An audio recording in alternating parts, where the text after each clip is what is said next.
Okay, so apa yang berlaku prior to the labor ketika perempuan itu nak beranak, what will happen to her? Okay, di dalam diri dia, the level of estrogen is going to be higher than the progesterone, means that progesterone level is lower. Bila progesterone level is lower, now apa yang berlaku dekat oxytocin expression ialah disebabkan progesterone punya level is lower, now oxytocin starts to be produced, means that the level of oxytocin starts to rise, starts to increase.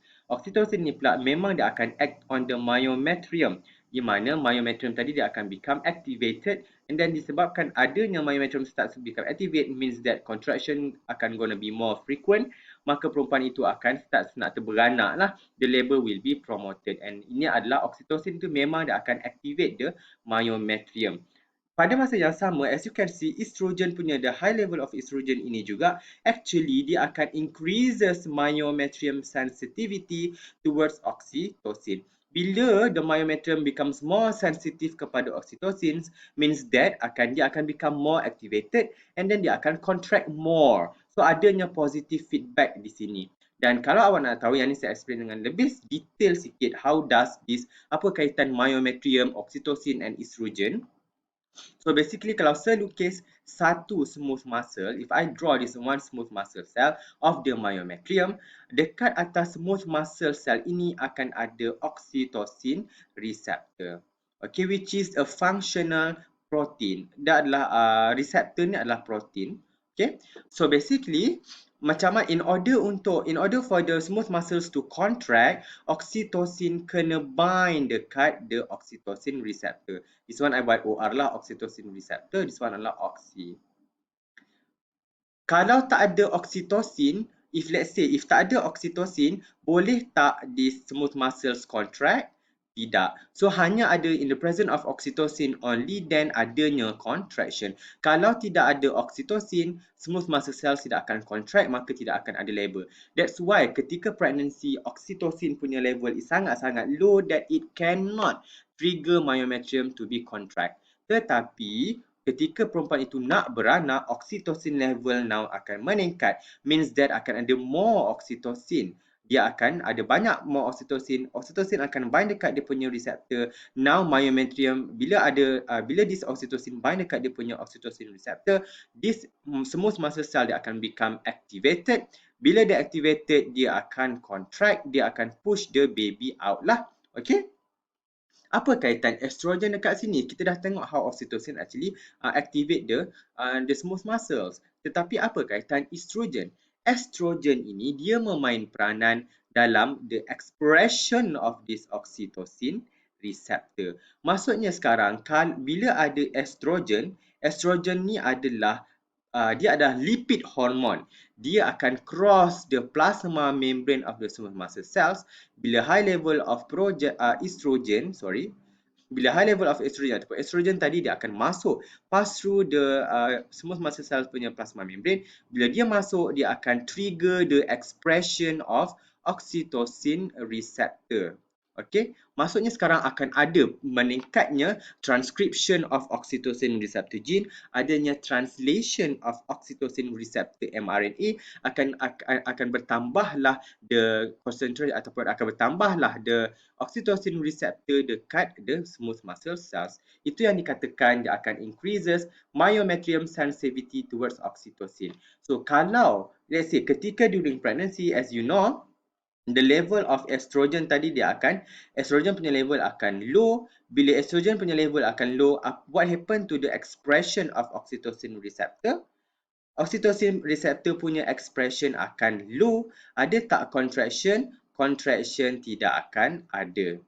Okay? Contraction tidak akan ada. Ada tak perempuan itu beranak? Tidak. So pregnancy is maintained. Tetapi apa yang berlaku adalah ketika perempuan itu nak beranak, now estrogen punya level akan high. Estrogen punya level akan high. What happens to the expression of oxytocin receptor? Oxytocin receptor punya expression akan meningkat. Bila dia meningkat, what happen to the myometrium punya sensitivity terhadap oxytocin? Dia akan meningkat.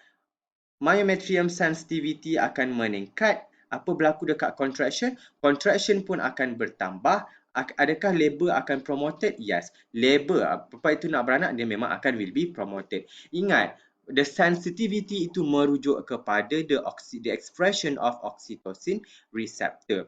Bila when there are more oxytocin receptor, maksudnya sekarang the myometrium itu adalah more sensitive towards oxytocin. Kalaupun ada, if let's say kalaupun ada oksitosin yang banyak, oksitosin, tetapi tidak ada dia punya receptor, these cells, the smooth muscle cells cannot respond kepada oksitosin, dia become insensitive.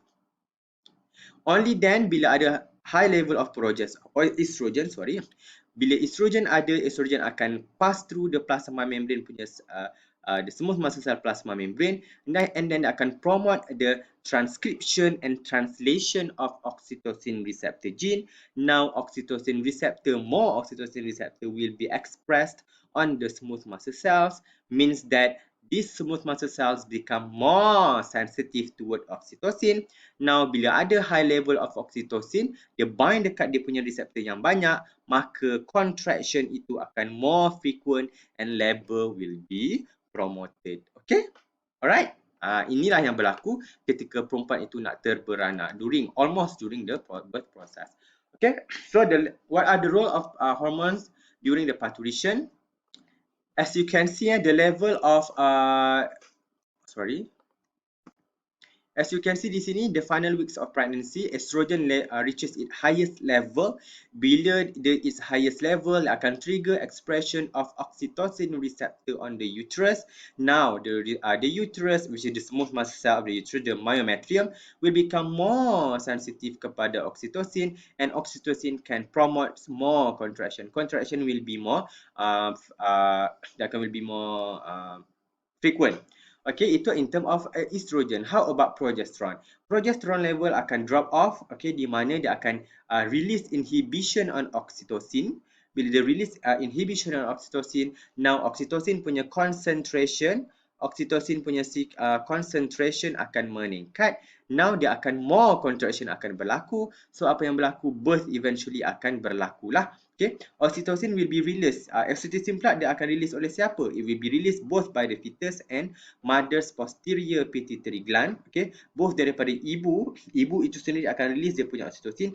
Janin di dalam ibu itu pun sendiri akan release oxytocin, di mana both akan combine together to promote uterine contraction. Okay, and then basically untuk mengeluarkan budak itu ke bumi yang nyata ni lah. Okay, pada masa yang sama, oxytocin juga dia akan promote another molecule, iaitu prostaglandin to be released.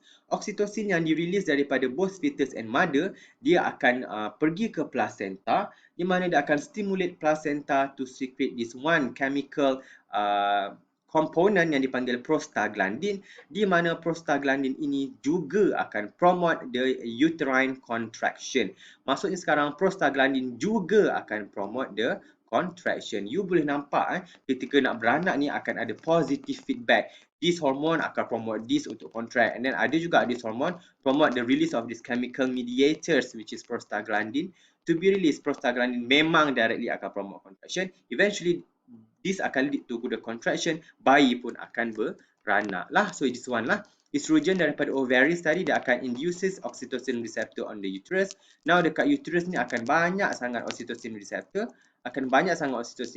Means that the uterus become more sensitive kepada oxytocin. Okay. And what happens next adalah, okay, will be more sensitive toward oxytocin. And then after that, oxytocin juga dia will be released daripada mother's posterior pituitary gland dan combine dengan fetus ini sendiri. Daripada dia dalam fetus ini juga akan release the oxytocin, pergi ke placenta and pass to the mother. Now basically oxytocin concentration akan meningkat. Dia akan bind dekat oxytocin receptor on the uterus. Now the uterus become activated.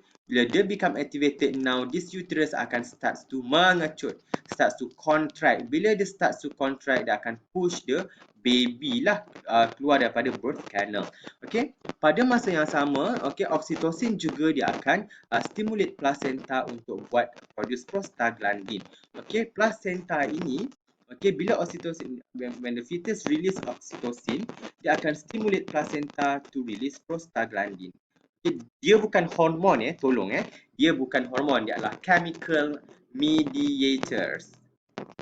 Guna perkataan ini, chemical mediators. Dia bukan hormon. Kalau you jumpa dia sebagai hormon, salah dia bukan hormon. Dia ada another thing yang prostaglandin, iaitu chemical mediators. Placenta ni release this prostaglandin. Prostaglandin memang directly promote the uterine contraction. So basically both oxytocin and prostaglandin both akan promote uterine contraction atau contraction of the uterus. Basically all these akan lead to the birth of the baby. Dia akan nak push lah, bayi ni memang nak keluar. Again, kenapa saya cakap bayi ini kena keluar? Penting sebab bila bayi ini dah nak beranak, ketika dia dah when it fully developed, dia punya paru-paru start berfungsi. Bila dia paru-paru dia start berfungsi, dia start nak hirup udara, nak sedut, nak tarik nafas. Dalam ini baby ini akan ada amniotic fluid ataupun air ketuban. Kalau dia sedut, maksudnya air itu masuk dalam dia punya lung, bayi boleh lemas. That's why kalau perempuan nak beranak, dia kena cepat sebab memang ada pernah dengar kan, kena cepat, kalau tak nanti bayi lemas. Kenapa bayi itu lemas? Sebab bayi dah start nak bernafas. Baby starts to breathe, it starts to inhale. Bila dia starts to inhale, maksudnya sekarang dia boleh sedut air ketuban, dia boleh lemas. That's why ibu kena beranak cepat. Mak memang kena stress ketika pregnant sebab stress itu sendiri akan promote the uterine contraction. Okay, now boleh faham kan kenapa doktor kata all the istilah cepat, kita kena bawa bayi ni keluar, kalau tak bayi ini lemas. Sebab dia dah start bernafas, dia boleh sedut air ketuban, dia amniotic fluid, bayi itu boleh lemas lah. Okay, itu yang kita nak prevent. So kalau kita tengok what are the hormones, the hormonal regulation during the third trimester, ketika perempuan nak beranak tu prior to labor, as you can see, okay, hanya fokus kepada this estrogen. Abaikan yang ni saya betulkan. Estrogen punya level start higher than the progesterone. Bila estrogen punya level is high, maksudnya sekarang dia akan increases the myometrium sensitivity. Okay, estrogen is released into blood to the myometrium, which increases sensitivity of myometrium to oxytocin. So apa berlaku? Dia akan increase the expression of oxytocin receptor. Okay, oxytocin receptor. Pada masa yang sama, progesterone level akan drop. Bila progesterone level akan drop, what happen to the oxytocin? Now, oxytocin is not inhibited. Oxytocin punya expression will not be inhibited. Bila it is not inhibited, you boleh nampak the level of oxytocin starts to rise. And oxytocin dia akan pergi dekat the uterus, dia akan bind dekat oxytocin receptor, dia akan activate the myometrium, and then dia akan lead to the uterine contraction. So this releases inhibition on oxytocin secretion bila progesterone level is dropped. Oxytocin level akan increases. This akan promote more uterine contraction. Eventually dia akan promote birth. Pada masa yang sama, oxytocin juga dia akan promote the release of another chemical mediators, iaitu prostaglandin. Oxytocin akan promote more prostaglandin to be releases, dan prostaglandin memang dia akan act on the myometrium itself, and dia akan promote birth more. Okay, you boleh nampak this one akan promote this one. Dan kalau saya boleh rewind balik gambar rajah yang saya beri, prostaglandin juga, okay, contraction, basically contraction of the uterus itself, dia akan menyebabkan placenta release more of prostaglandin. Bila ibu tu tengah meneran, okay, placenta pun akan release lagi banyak prostaglandin, lagi cepatlah ibu itu akan push the baby out. Dan pada masa yang sama, contraction itu juga akan promote the more oxytocin release. So that's why both oxytocin and prostaglandin punya level sangat tinggi ketika ibu itu nak beranak, sebab this one contraction itu akan promote more release of the prostaglandin and the release of oxytocin. Ini yang kita katakan positive feedback. Bila ada this event happen, dia akan causes the other events to be happen more and more. Ini adalah positive feedback during pregnancy, dan the aim adalah kita nak memastikan ibu itu beranak. Ini adalah aim kita. Kita tak nak budak itu lemas. Okay? Untuk trimester kita fokus pada this one saja. Alright? Okay?